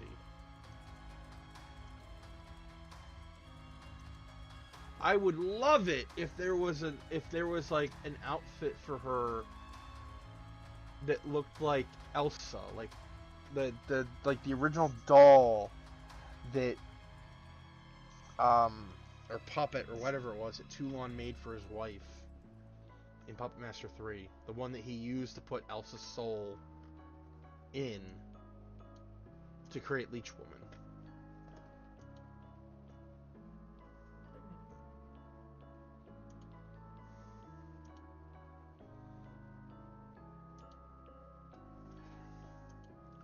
Bloody Blade, Puppet Master 3 Blade, which I currently have. Full Moon Toys, Red Real Eyes. awesome Studio Series thing. I'm gonna mention Studio Series Ape Link is apparently one of the rumored figures. Ooh. So that's interesting. So is this Ape Link from the Rise of the Beasts. Nice.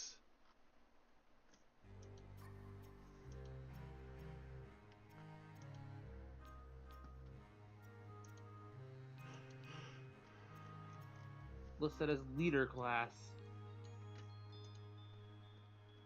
Actually, that's stupid. I just realized why they gave him a drill on his head and almost military uniform or police uniform. So there's a series of retro puppets that Toulon made. Now I don't know how canon this movie is because it kind of like retcons a lot of pre-established stuff, but basically he had older like prototype versions of the puppets that he would have later, and the retro tunneler was called Drill Sergeant. Yep.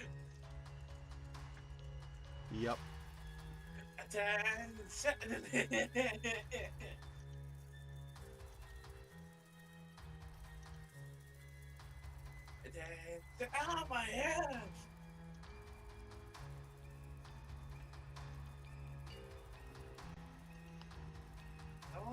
Someone go to the doctor. I think my hand just got mangled.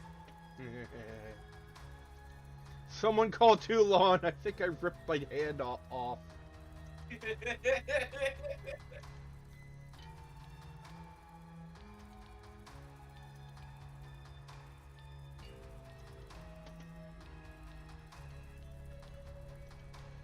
Who you calling Pinhead? You. I'm calling you Pinhead. Oh, okay.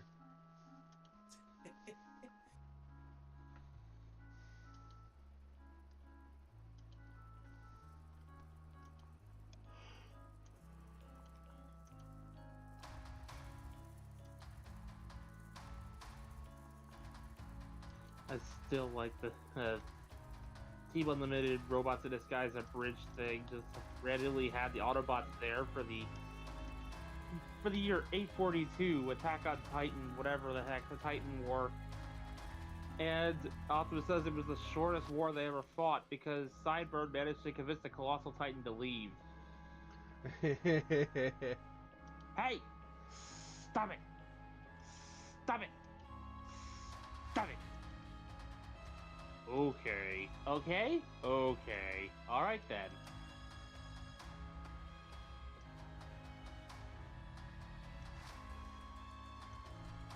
Like, I really want to get the NECA figures of these guys. There are 3 2-packs. They're about $30 each, and they come with Blade, Torch, 6-shooter, Jester, Pinhead, and Tunneler. On the note of Sideburn, it's basically inevitable that Shadow Striker will get retooled into him. That's basically what the mold is for after all. But I genuinely hope to see the other 2 Autobot brothers from that show while we're at it. So let me ask you a I'd question. love to. Sorry, go ahead.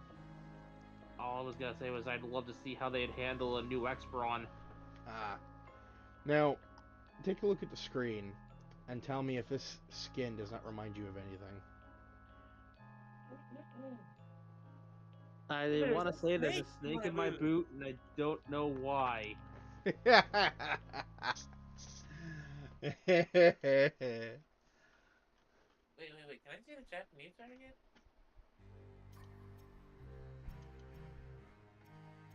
Ah, there's not much of a difference. Never mind.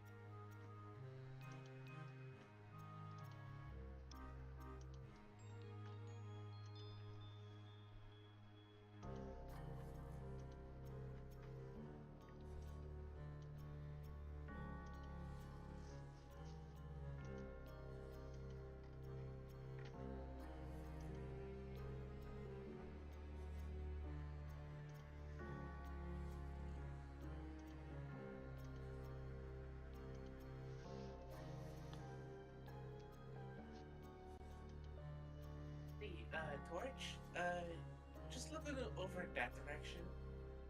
Oh my god. I was kidding! Bitch and knife and the Master's Medallion. I didn't actually know that happened. I was kidding.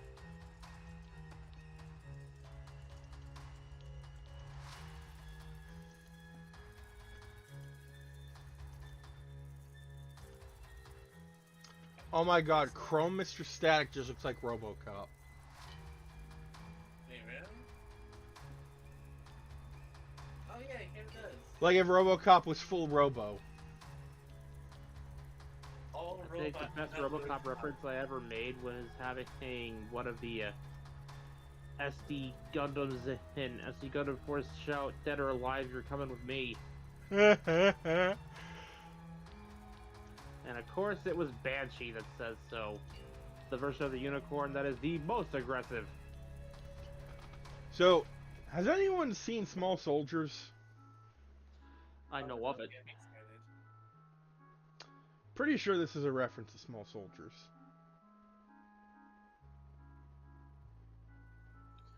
Color scheme lines up. Yep. Green meanie.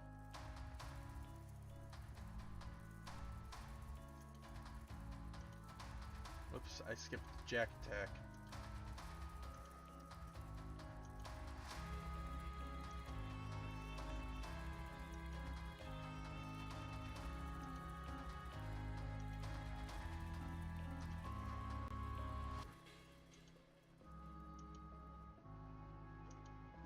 Space Monster.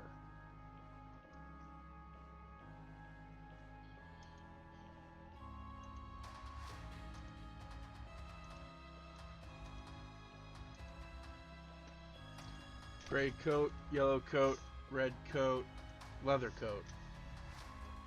Wait. He has a yellow coat? Yes? So he's a man in a yellow coat. Yes.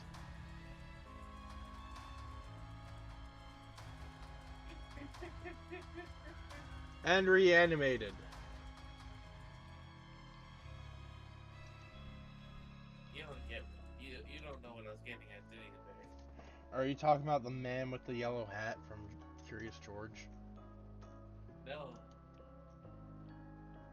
The Eldritch Horror thing. Oh, the Yeah. man in yellow.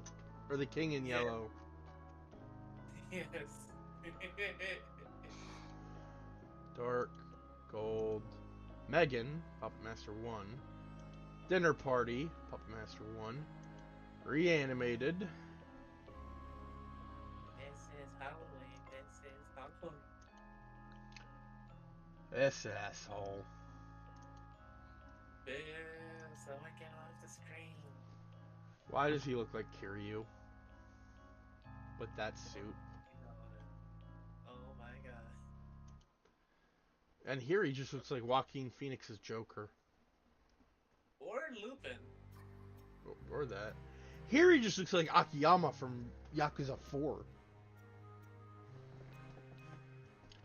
And then Dream Neil in Puppet Master 1. And Reanimated. The animated version must have been a glitch. To a. The animated version must have been a glitch. Too, because we all know how he died. Again. Well, I mean, in the movie, all of the puppets in the first movie just came at him and just, like, there was stabbing, there was drilling, there were leeches, there was pummeling.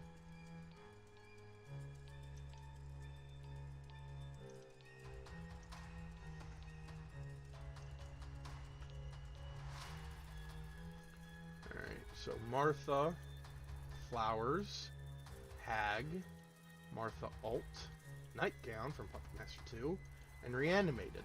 Now see, this makes sense because she was burned alive by Torch.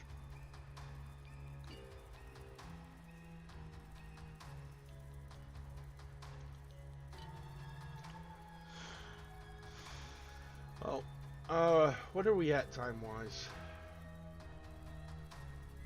2 hours, 2 minutes. 2 minutes. Alright.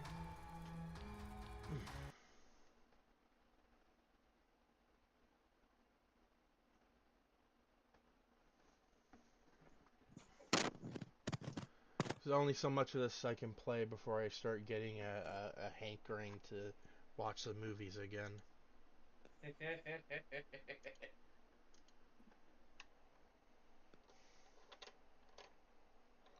And I found out, like, when I was watching Bad Channels last night, found out that one of the actresses in that movie was in Puppet Master 2. And I Googled up the actress and who she was in Puppet Master 2, and I just went, oh! This explains why she's in a lot of Full Moon movies.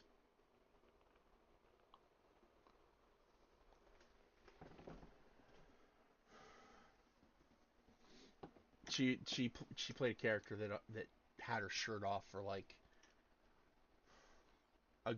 I want to say like 15% of her role. Oh.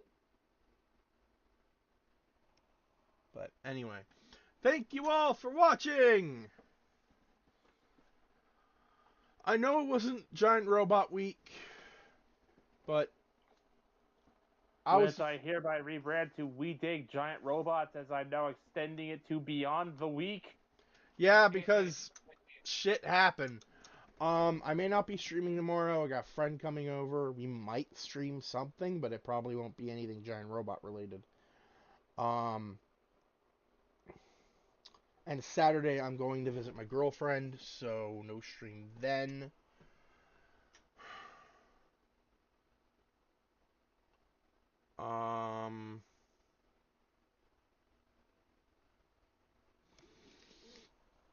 I might take Sunday off.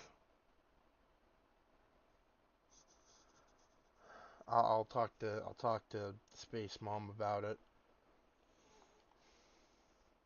But we will see you again on Monday with SD Gundam Battle Alliance. I will try to get some more robot games. Although, first things first, I need to get a controller. So, Until then, thank you all for watching. This has been Vegas Bear 92. Meikumon. And Dara. And we will see you guys next time, alright? Peace. Adios. Avoid the puppets. Unless you're the puppet master, avoid the puppets. And also the